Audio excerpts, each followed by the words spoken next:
background so you can kind of understand how it's made. And if you understand better how it's made, that alone can be a little less, make it a little less intimidating. Hey Carter, are you going to say it too? Just like Chuck Hudson does, I like to do a lot of reading out loud because some people like to hear it, some people like to say it, and then after each little section we'll do a little discussion and go from there. Okay. So opening up the Recit handout, the big handout. Somebody jump in and just read the first understanding bit.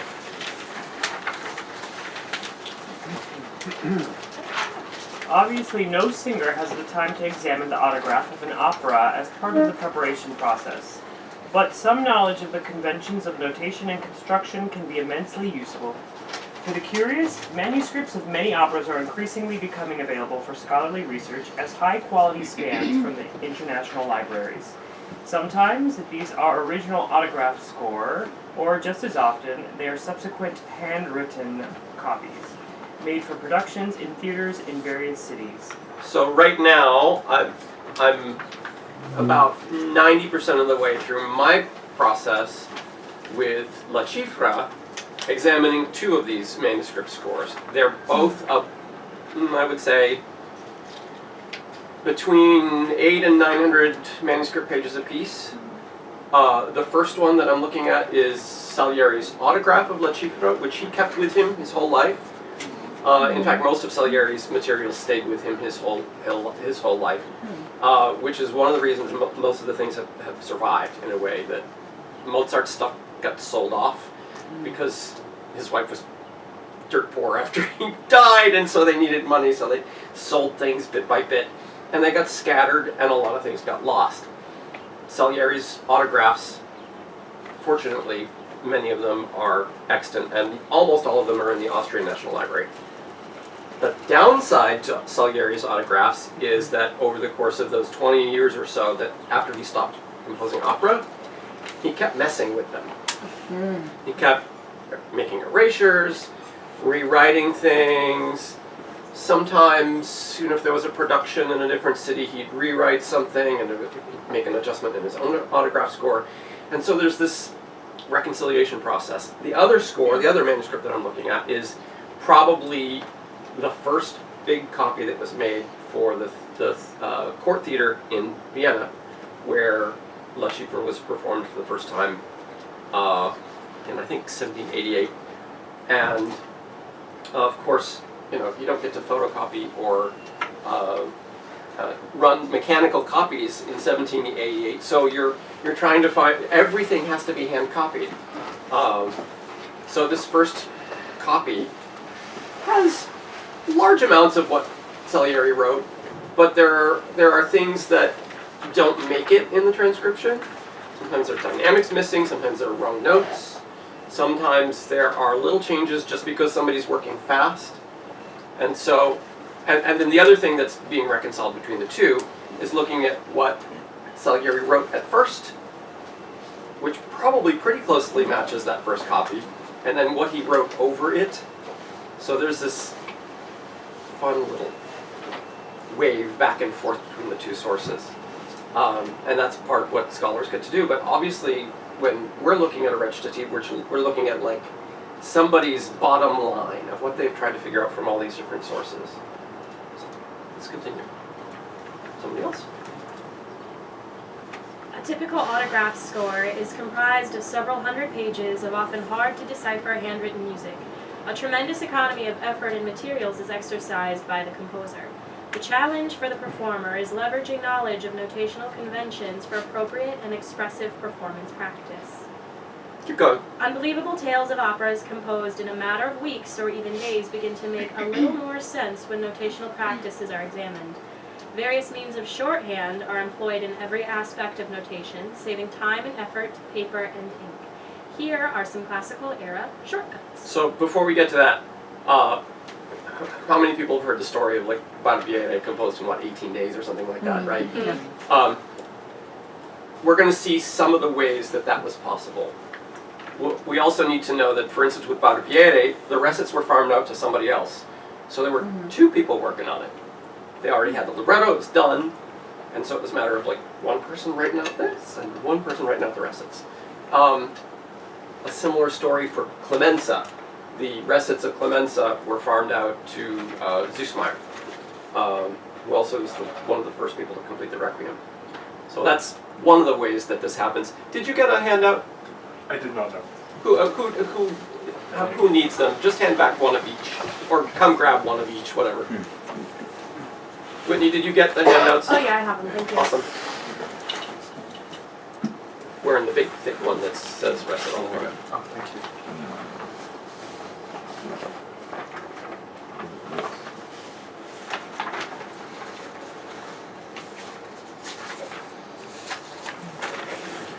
Let's each take one of these shortcuts. Retention of the Baroque era figured base for recitative. All characters' lines are notated on one horizontal staff with no overlapping. So if you look back here, one page, there's I think it's the first, it's the first page of Recit from Cifra. You can see, starts off with Rusticone, goes to Milord and Leandro. You can see that the Milord and Leandro are in old-fashioned tenor clef. So you're a step off from what you're used to. That's fun, right? So glad they transcribed it. Yeah. There is, as you can see, no overlapping. That's to save paper. Because if you go all in one line, then you don't need two staffs or three staffs for different characters. At the same time, it makes the idea of overlap impossible notationally. Doesn't mean it can't happen in practice. So that's something to think about as you're going through your recits, to think about where is what I'm doing an actual interruption, or where do I want to like cut somebody off because they're really annoying. Okay, second one. Entire repeated sections of music are sometimes notated come prima, leaving an appropriate number of bars for the copyist to fill in later. In Anna Bolena, there are some sections that are 16, 32 bars where it just says come prima, and it's just a literal repeat of what's happened before. Sometimes you'll see repeat marks in the score, and in the modern notation, you either have to decide, are you going to put the repeat marks, or are you going to write it out? Next. Singers were provided only with what in modern musical theater is called a side. Just their own notes and text, a few textual and musical cues, and perhaps bassline. You don't get one of these. Wow. If you're lucky, it's maybe a production that's been around for a while. Say, you might be able to get a printed libretto. That might give you some context. But for the most part, you're getting your aria, melodic line and text, and maybe if it's an ensemble, you might get a few cues here and there. But think about the amount of copying work that has to happen, even for just say like a cifra, with just 6 characters, and how Milord has to have his own side. He's got to have all his recit written out, and then you've got to figure out who's going to do the orchestra parts, all by hand. So all of these shortcuts are absolutely crucial just to have this idea of an opera business happening. Next one. Repeated text is sometimes represented by a wavy line under the notes for that text. Just a little squiggle. Salieri does it a ton. Mozart does it once in a while. Just a little. Boop. These last 4 bars, same text. Next. In full score, cello and bass double each other in octaves, written on one line with indications when they split. Violas and bassoons often follow this line, and unless they have an independent part, are usually notated with the indication called basso and or harsh marks. Yeah, hash marks. Oh, hash marks. Just like a harsh marks. They're very harsh marks. That's an F. Chris, could you do me a favor? Could you just hit my my scroll pad there, and then on the screen it'll come up a page it'll come up in a second. There you go. We'll look in a second. Somebody read the next one, flutes, oboes. Flutes, oboes, clarinets, and violins are also sometimes written as doublings in the same or different octaves with similar indications, like col violino primo or col flaute in octave, right? In octaves, yeah. Ottavi, ottave. Ottave in Italian, there we go. Keep going. Trumpet parts are sometimes notated col corni, or as independent parts on a separate sheet of paper. Likewise, timpani and trombone parts were also relegated to these so-called spartinidi, Spartitini. literally little separate parts, sometimes separated from the score and lost in many cases. On manuscript paper with a set number of staves, the core orchestra plus several singers, as in a finale, left no room for the other instruments. Good. One more. Each composer may have additional text shorthand. Salieri, for instance, used an N with a short dash above to indicate either double N, as in donna, or standing alone, non. Salieri sometimes also used a simple P to stand for per. So if you're trying to get a lot of text across a bottom line in the score, I mean, you think about handwriting text and handwriting notes. If you're trying to cram it all onto a page and not use a lot of paper and also not use a lot of time or ink, it's just ink, yeah. I mean, it's labor. Every little tiny shortcut that you can find is a help. And the bottom line about all of this, all these shorthand, I mean, you don't need to remember all these bits of shorthand. It's just to demonstrate one idea. Somebody read the next paragraph, and then don't turn the page. All of these shortcuts are enumerated to demonstrate a singular idea. Composers' and copyists' notation was meant for consumption, not for musicological navel-gazing. To satisfy commission deadlines for opera season, everyone had to work fast. The lack of means for reproducing score and parts, except by hand, required utter pragmatism. This perspective should color our work in roll preparation, not by making us less respectful of the details we do find on the page, but in asking us to be creative about how we fill in, with informed historical performance practices, the details which we do not find on the page. So think about the work that you've done looking at any opera score written before the advent of modern printing, really modern printing. Think about the problems you've had, and let's talk about them. Anything that you can think of, any questions that you've had as you've worked on a score and gone, or discussions with conductors. Just figuring out the right dynamics, because in a lot of cases you're not given a lot at all. Right. Vocal line especially. Right. In both Mozart and in Salieri, both of these scores, and this is something I really actually should put in here. Vertically, you're looking at maybe 10 lines up and down between all the instruments and the vocal line. You might see a dynamic at the top, and if you're lucky, a dynamic at the bottom. So the people that were doing the copying had to make sure that everybody got that same marking. So sometimes orchestra parts are messed up for that reason, or there's almost never a dynamic marking in Salieri for the vocalists. They're just expected to sort of follow along with what's going on. Part of that is just theatrical. You know, you can't really sing a piano in a theater because you won't be heard. But knowing what the orchestral dynamics are always a good clue.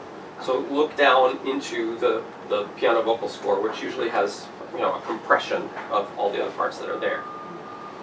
Any other things that you can think of? I know in some early music stuff that I've done, like that's like super bare bones, like let's just get what's there on the page for you to look at on IMSLP. Right. And even the Italian will have like an F instead of an S most of the time. And the dynamics, like TR will be in the middle of a word because it's meant to be a trill, but it looks like it's a part of the word. And so you have to do a lot of excavating to figure out exactly what the text is and what the dynamics are and what the actual composer meant. But it's in this weird format on the computer screen.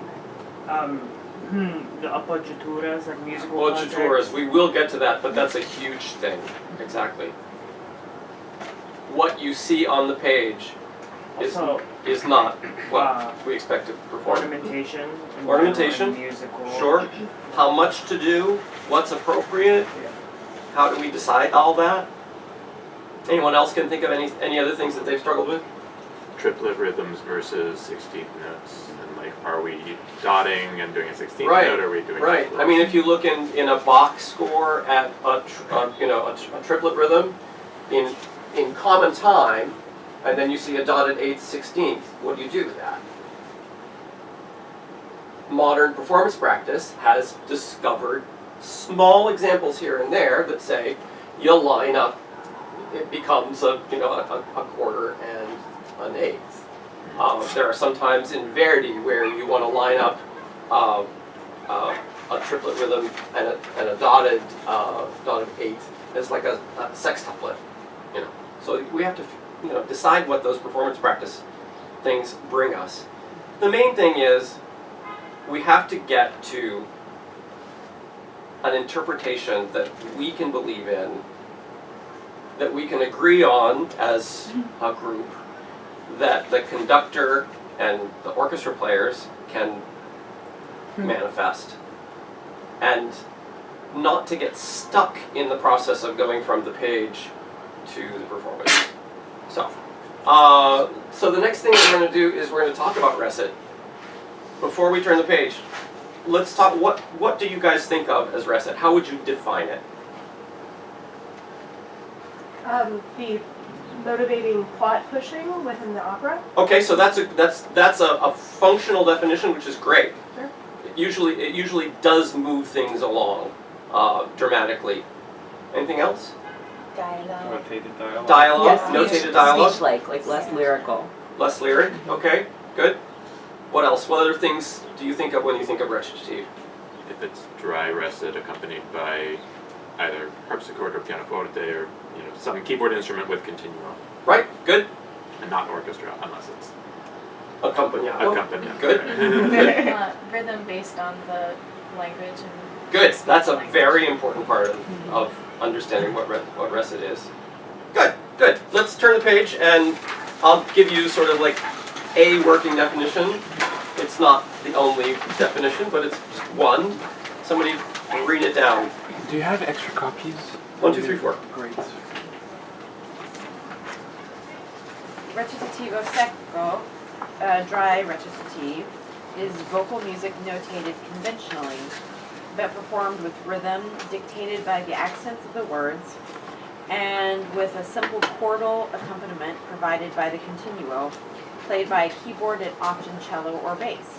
A second variety, recitativo accompagnato, or accompanied recitative, also known as recitativo strumentato, or with instruments, is accompanied by orchestra, most often just strings, and has stricter rhythmic consequences and heightened dramatic intensity. So you guys, I think, hit every single point in there. I don't think we missed anything. We got what's the instrumentation.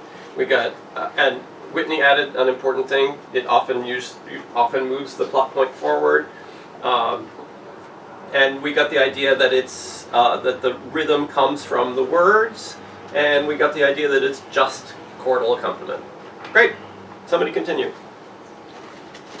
The musical material of recitativo secco may not seem very sophisticated at first glance, but the best composers were able to use the flexibility of this style to enable rich and vivid performance.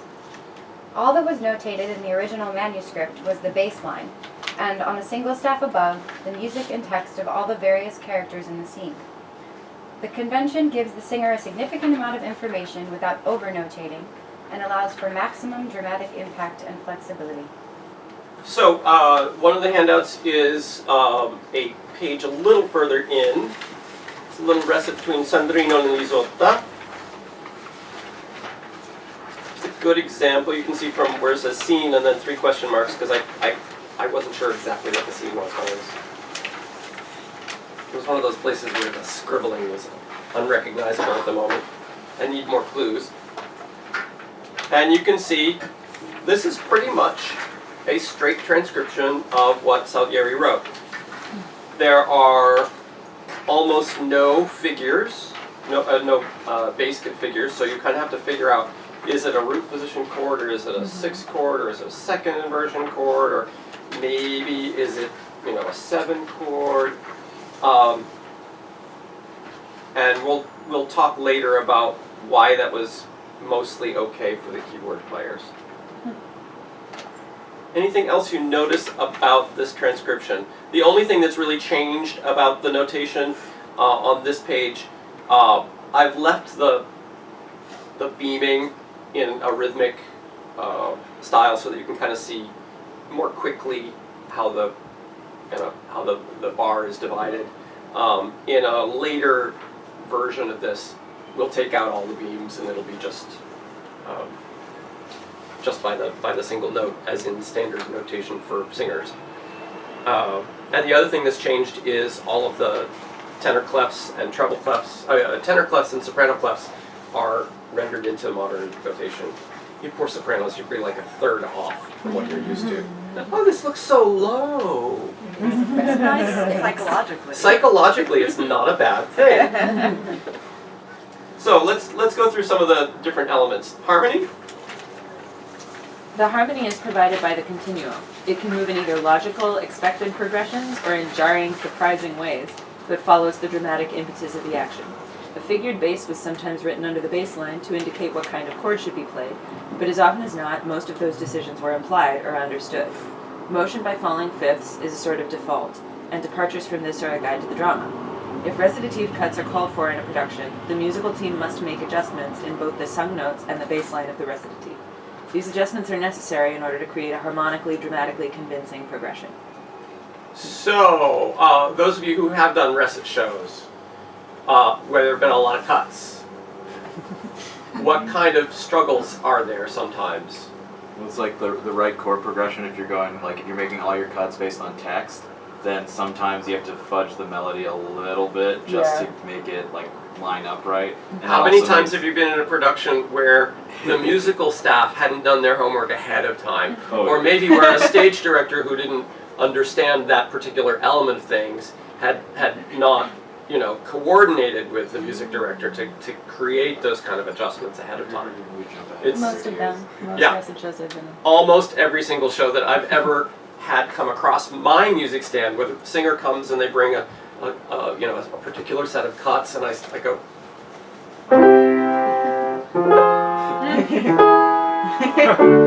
no. So you have to kind of figure things out, and sometimes when you figure things out for a singer in isolation, they're not going to come up with the same solution out there. So it's really a great thing if as a musical staff, you're trying to figure out these things ahead of time so the singers don't have to struggle with that.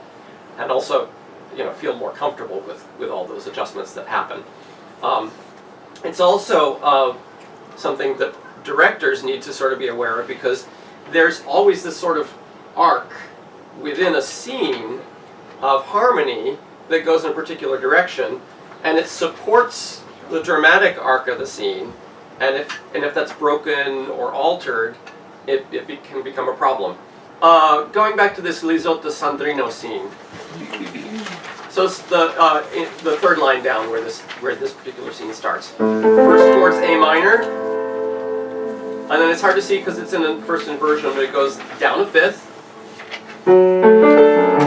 like it should, and then it goes down a fifth to G. It all feels very logical. Next chord, C, down a fifth again, then, that feels a little different, right? No, actually, I'm sorry, that's fine. C to F, it's just the inversion. To B flat, this is all falling by fifths. Now, I'll play that progression one more time so you can kind of feel what's going on. A minor, down a fifth to D, down a fifth to C, sorry, I blew it. A minor, down to D, down to G, down to C, down to F, down to B flat, and then something's happening. So you get to start to feel like everything's normal, everything's going along, and then there's, and you know, most audiences are not going to understand that that's what's happening. But A, it's a clue for us. So if you go through a scene and sort of go, okay, this is going logically along, and oh, that's harmonically a break of that simple falling fifths progression that's normal in Recit, it gives you a clue. This is something important. This is something that's altering the course of the talk. So with the figured bass, you have to take into account what's in the vocal line to determine what slug it is? Yes. Okay. It's a little tricky with this. If we were notating the actual figured bass, there'd be a 6 under the F sharp, there'd be a 6 under the E, there would be a 6 under the D. It's what makes that unnecessary for most pianists or most keyboard players in this period is that it's such a standard progression. We're going from a root to a third to a root to a third to a root to a third.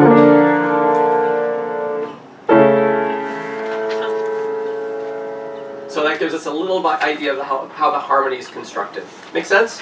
Any questions? Okay, let's move on. Next, melody. Most of the time the melody follows the outline of the chords underneath and is better thought of as gestural rather than as a tune. Notice as you go further scalar passages of a third, neighbor tones, movement through and appreciation of a chord turns and cadences. Of course there can be dramatic implications in these occasions when recitative becomes more melodic. So, looking at Lizotta and Sandrino, our friends. So we have, in this first A minor chord, we got a little scale of a third, and then we have a turn, and then we have an arpeggio. Scale of a third, arpeggio, turn, part of an arpeggio, scale, scale, turn,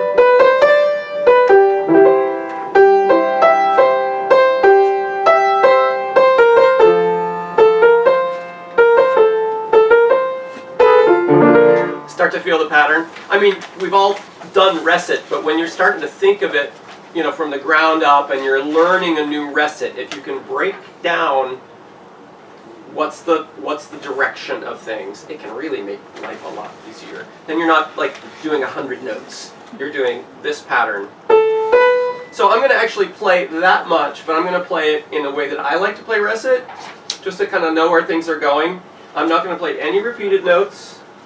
And I'm not going to give any prejudice towards length.